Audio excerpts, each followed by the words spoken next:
Hello everyone! So we're gonna make some chocolate chip cookies.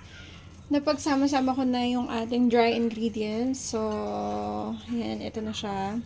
And then, ang gawin natin, yung wet ingredients.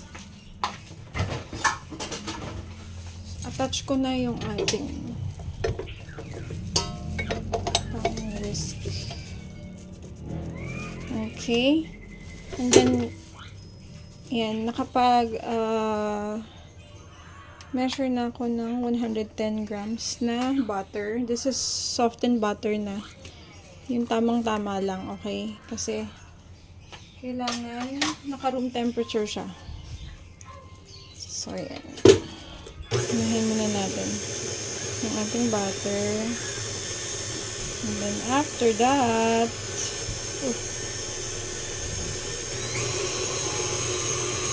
lagay natin yung brown sugar, 1/2.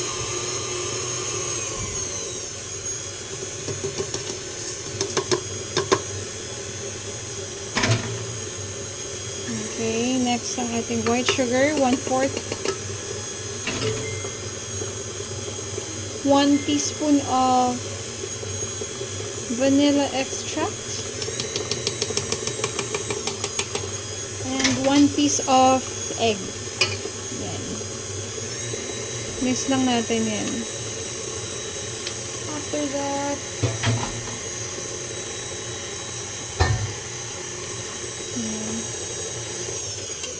ayusin muna natin.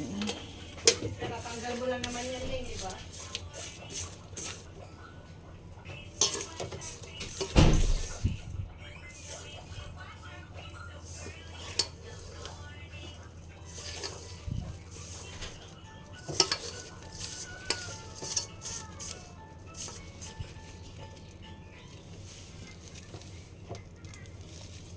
Okay. Dito lang natin. After that, mimix na natin yung dry ingredients. Ganun lang siya kadali. Okay.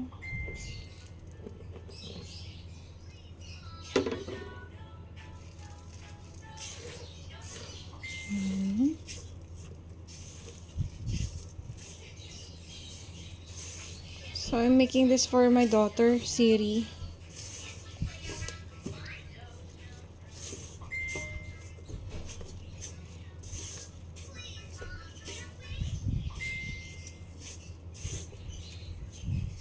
Ito yung magiging dough natin.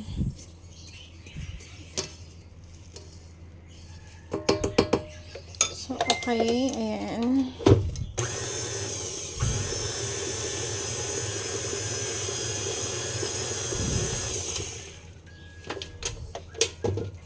Yan. Yan yung dough natin. Ayusin ko lang. Para pati yung ilalim, nakuha niya yung crumbs.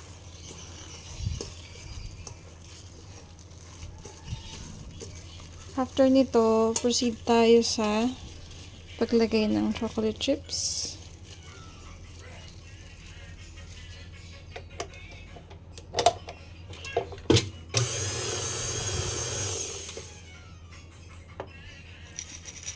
Estimated ko 1/2 muna ilagay natin.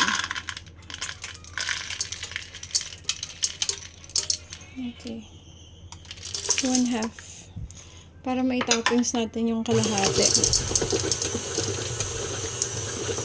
That's it. Meron na tayong dough.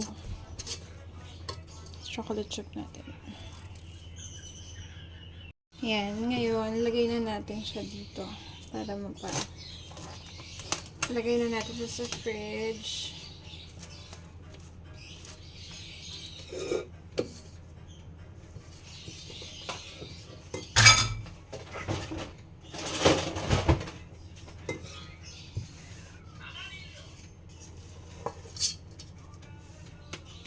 Yan.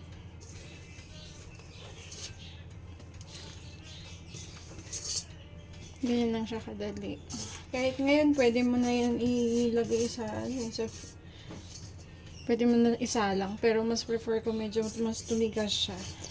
Para ma-roll natin siya.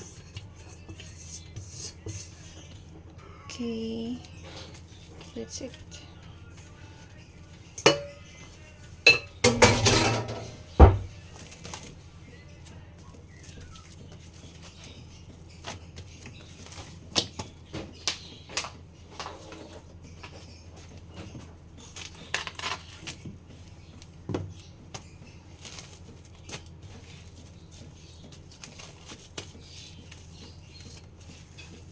Na ang ating dough.